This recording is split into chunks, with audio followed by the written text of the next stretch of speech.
एक तस्वीर आपको दिखा देते हैं।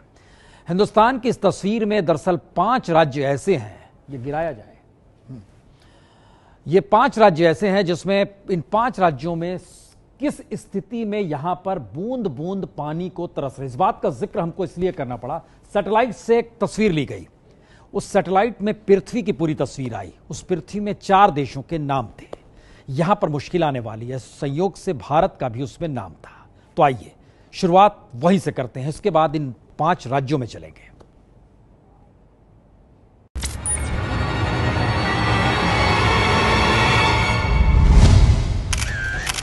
सैटेलाइट से जब पृथ्वी की तस्वीर खींची गई तो फिर दुनिया के 4 देश मोरक्को, इराक, स्पेन और भारत ही दिखाई दिए, जहां पानी इतना कम हो रहा है कि आने वाले वक्त में तमाम रिजर्वायर सूख जाएंगे। यानी डे 0 शब्द देते हुए जानकारी दी गई, भारत समेत 4 देशों में 5 लाख डैम में पानी नहीं बचेगा। और इसका एक नजारा तो गुजरात के नर्मदा डैम की इन तस्वीरों से भी उभर गया, जहां पानी खतरे के निशान से नीचे जा चुका है और खेती के लिए पानी की सप्लाई बंद कर दी गई। यही हालत मध्य प्रदेश के इंदिरा सागर डैम की है। तो क्या मौसम विभाग जिस तरह लगातार तीसरे बरस भी सामान्य बारिश के हालात बता रहा है, उसने अभी से खतरे की घंटी बजा दी है कि जमीन सूखने वाली है, परेशानी बढ़ने वाली है। किसानी ही नहीं, पीने के पानी को लेकर जिस तरह पिछले बरस लातूर और बुंदेलखंड में टैंकर भेजने की नौबत आ गई, इस बरस कई और शहर इस कतार में शामिल हो सकते हैं। तो आइए देश के 5 राज्यों का हाल हम आपको दिखलाते हैं, क्या स्थिति है। और 5 राज्य का मतलब है राजस्थान, मध्य प्रदेश, गुजरात, महाराष्ट्र, उत्तर प्रदेश। जरा स्क्रीन पर देखिए। यह कच्ची बस्ती है जहां लंबे समय से पानी की समस्या चल रही है। महिलाओं की रोज सिर फुटौल होती है, रोज पुलिस थाने चौकी पहुंचते हैं पानी को लेके। सुबह जल्दी कॉलेज जाना होता है, रोज सुबह 6 बजे पानी आता था, पर अभी 6:15 हो गए तो भी पानी की कोई समस्या नहीं। रोज टैंकर आता है, इधर भरने के लिए आना पड़ता है। हम कॉलेज जाए कि टैंकर से पानी भरे। 4 बजे पानी के लिए उठना पड़ता है, 5-6 बजे ने के हापसी तक पहुंचने को लगता है। उसके बाद ने क्या कभी नंबर लगा तो पानी मिलता है, नहीं तो नहीं मिलता। बिल्कुल पानी है ही नहीं, हम कहाँ जाए पीने के लिए सर। और इसलिए हम गंदा पानी पीते हैं, कपड़ों में छान छान के। हम क्या करें सर। पानी की समस्या बहुत है बाबू, यहाँ नले नहीं है। अच्छा, 2-2, 3-3 घंटे, 4-4 घंटे बर्तन रखे रहते, कहूँ पानी की व्यवस्था नहीं। आपने सुन तो लिया, लेकिन अब जो हम आपको दिखाने वाले हैं, और दिखाने का मतलब यह है, इन 5 राज्यों के भीतर हमारे संवाददाता तमाम जगहों पर पहुंचे और पहुंचने के बाद जो स्थिति देखी, उस स्थिति में लुटियंस की दिल्ली को शर्म तो आनी चाहिए। पर रिपोर्ट देखिए।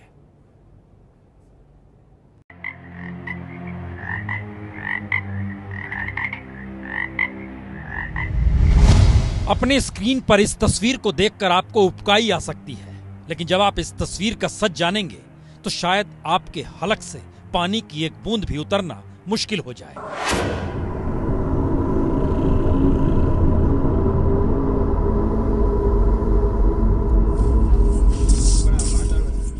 इस गड्ढे के जिस पानी में आपको मेढक और कीड़े तैरते नजर आ रहे हैं, जिसे पीना तो दूर, छूने के बारे में भी आप सोच नहीं सकते, वो कच्छ के कई परिवारों की प्यास बुझाएगा। कच्छ सरहद से लगे समीरवाद गांव की ये महिलाएं इसी पानी के लिए अपने घरों से तकरीबन 2 किलोमीटर पैदल चलकर यहाँ पहुंची, क्योंकि उनके गांव में पीने के पानी का कोई स्रोत ही नहीं है।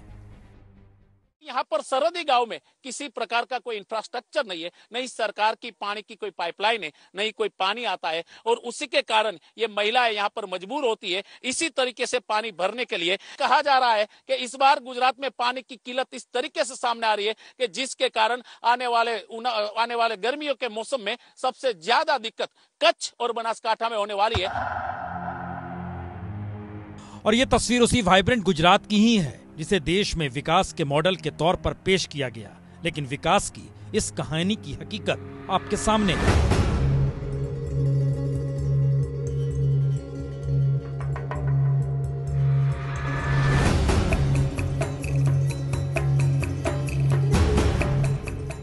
उत्तर गुजरात हमेशा पानी के संकट से गुजरता है, लेकिन पानी की एक बूंद की कीमत क्या होती है वो इन महिलाओं के दिल से पूछिए। सुबह से शाम हो जाती है, इस तरह पानी का एक मटका भरने में पहले गड्ढा खोदना, फिर उसमें से बूंद बूंद पानी निकालना।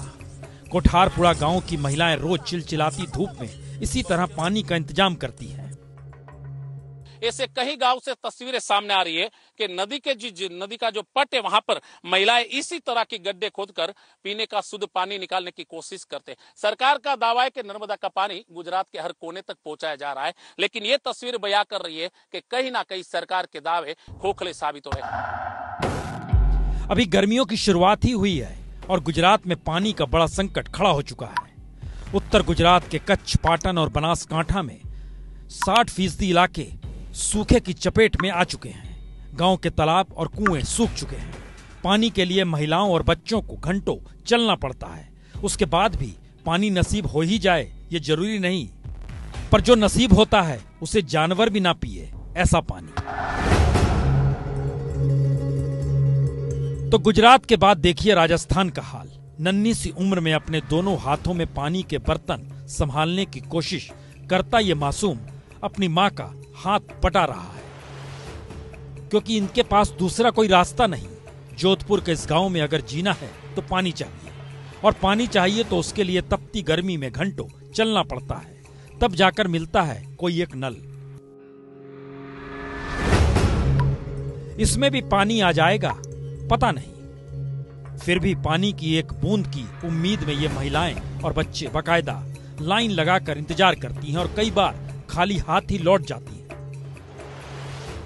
पानी की बहुत ज्यादा समस्या हो रही है पानी वाली, और 4-5 दिन रोज लुगारा माथा फूटे, ठीकरा फूटे। जोधपुर शहर में सबसे ज्यादा अगर समस्या है तो इस क्षेत्र में है, जहां मजदूर पत्थर खान मजदूर रहते हैं और उसके बावजूद पानी की व्यवस्था सरकार नहीं कर पा रही है।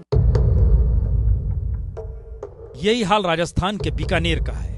आसमान से आग बरसना शुरू हो चला है, लेकिन गांव के हैंडपंप सूखे पड़े हैं। दावा किया जाता है पूरे रेगिस्तान को इंदिरा गांधी नहर परियोजना से पानी मिलेगा, लेकिन अब तो नहर भी बंद है। लोग एक एक बूंद पानी के लिए तरस रहे हैं। अपने अपने हिस्से के पानी के लिए हर कोई लाइन में खड़ा है। शहर में पानी का ऑड इवन लागू है, यानी एक दिन छोड़कर एक दिन, तो गांव में 2 दिन बाद भी पानी मिलना मुश्किल।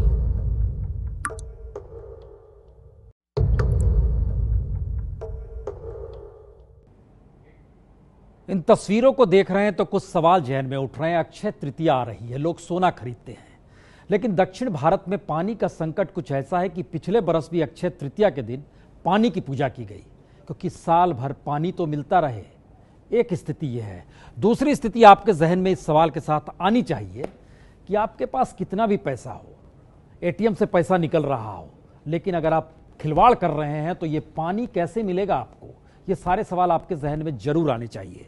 और इसीलिए अब हम आपको लिए चल रहे हैं बुंदेलखंड के उस इलाके में, कुछ हिस्सा यूपी में, कुछ हिस्सा मध्य प्रदेश में, लेकिन पानी हवा इस बातों को नहीं सुनती है कि कौन सा हिस्सा यूपी में, कौन सा हिस्सा मध्य प्रदेश में। जरा यह भी देख लीजिए। नक्शा तो बुंदेलखंड को बांट सकता है, पर पानी नहीं बांटता, और यही वजह है बुंदेलखंड चाहे यूपी वाला हो या मध्य प्रदेश का, बूंद बूंद के लिए दोनों ही तरस रहे हैं। हमीरपुर के गुसियारी गांव का ये नजारा देखिए। महिलाएं बड़ी मेहनत से कुएं से पानी भर रही है। तभी एक प्यासी बकरी वहां आती है, उनके मटके से पानी पीने की कोशिश करती है, लेकिन उसे भगाने की कोशिश हो रही है, क्योंकि इस पानी के लिए इन महिलाओं ने खासी मशक्कत की है। गांव से 3 किलोमीटर दूर अकेला कुआं है ये, जहां भी पानी मिल जाता है। घर में पानी नहीं है तो अब पानी भरबे जब पकैबे। कितने बार आना पड़ता है? अरे कम से कम जई दैया खत्म होते जई दैया भगती हैं। एक ही कुआं है, बाकी जितने हैंड पैप हैं सब खारा पानी। कहने को तो यहाँ पानी की टंकी भी है, लेकिन हालात देखिए, उस पर काई जम चुकी है। पाइपलाइन है पर नल नहीं, क्योंकि पाइपलाइन में पानी ही नहीं है। कुआं सूख चुका है। कहने को यहाँ पानी के इंतजाम के लिए 4 करोड़ का बजट पास हो चुका है, लेकिन अभी तक टेंडर भी जारी नहीं हुआ। प्रशासन कह रहा है भगवान चाहेंगे तो 2 महीने बाद पानी की समस्या खत्म हो जाएगी। 1-2 महीने की समस्या है। मई जून जो है 22 जून भी 25 जून तक समस्या हल हो जाती है, और ईश्वर ने चाहा मानसून अगर अच्छा हो गया तो ये समस्या आसानी से हल हो। तो अगर यूपी के बुंदेलखंड में रहने वाले पानी के लिए भगवान भरोसे हैं, तो फिर मध्य प्रदेश के हिस्से वाले बुंदेलखंड की कहानी भी बिल्कुल अलग नहीं। छतरपुर में अप्रैल के महीने में ही पानी के लिए लंबी लंबी लाइनें लगनी शुरू हो चुकी है। यहाँ के झमटुली गांव में कहने को 16 हैंडपंप है, लेकिन पानी सिर्फ 4 में ही आता है। समय से पहले सारे पानी के स्रोत सूख रहे हैं, जो बहुत लेट सूखते थे, तो इससे विकराल समस्या बढ़ती जा रही है पूरे गांव में। पानी की यही परेशानी है, पीने के लिए मिलता नहीं है, तो कपड़ों में छान छान के पीते हैं हम सब। बुंदेलखंड के अति सूखाग्रस्त जिलों में शामिल टीकमगढ़ की हालत यह हो गई कि 3 दिन में एक बार नगर पालिका का टैंकर आता है और लोग सारा काम छोड़कर सिर्फ पानी के पीछे दौड़ पड़ते हैं।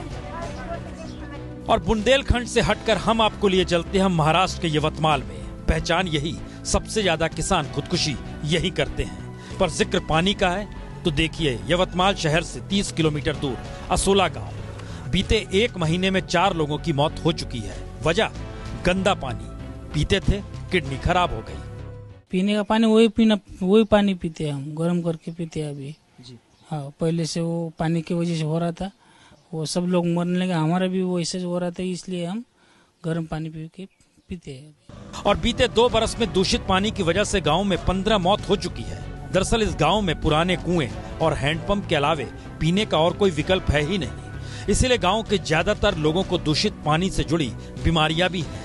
यहाँ का पानी ऐसा कि इंसान तो इंसान, जानवरों की भी मौत पानी पीने से ही हो जाती है। महाराष्ट्र के विदर्भ क्षेत्र के यवतमाल जिले के गांव हो या शहर, हर जगह पानी की किल्लत है। पानी की किल्लत ऐसी कि इंसान हो या जानवर बूंद बूंद के लिए तरस रहे हैं। गांव में लोगों की मौत हो रही है, शहर के लोग बीमार पड़ रहे हैं, डॉक्टर के पास जाने के लिए पैसे नहीं है। लोग वाटर टैंकर का इस तरह इंतजार करते हैं मानो कोई फरिश्ता उनके लिए संजीवनी ला रहा हो। और पानी के संकट से यवतमाल शहर भी जूझ रहा है। हफ्ते में एक बार नगर पालिका का टैंकर आता है। बहुत तकलीफ है पानी का। हमारा घर में तो 15-16 जन है और पानी इतना जरूर 1-2 बजे से यहाँ आपसी में बैठता है, कुछ पानी नहीं मिलता है। जब भी आएगा ना तब थोड़ा पानी मिलता है, फिर सब पूरा पब्लिक आके खड़ा रहता है यहाँ। गर्मियों की शुरुआत में ही यवतमाल की यह हालत इसलिए हो गई क्योंकि यहाँ पानी पहुँचाने वाले 2 बांध निलोना और जाबतो सूख चुके हैं। हम इस वक्त निलोना डैम के पास हैं। मेरे पीछे आप ये तस्वीर देख सकते हैं।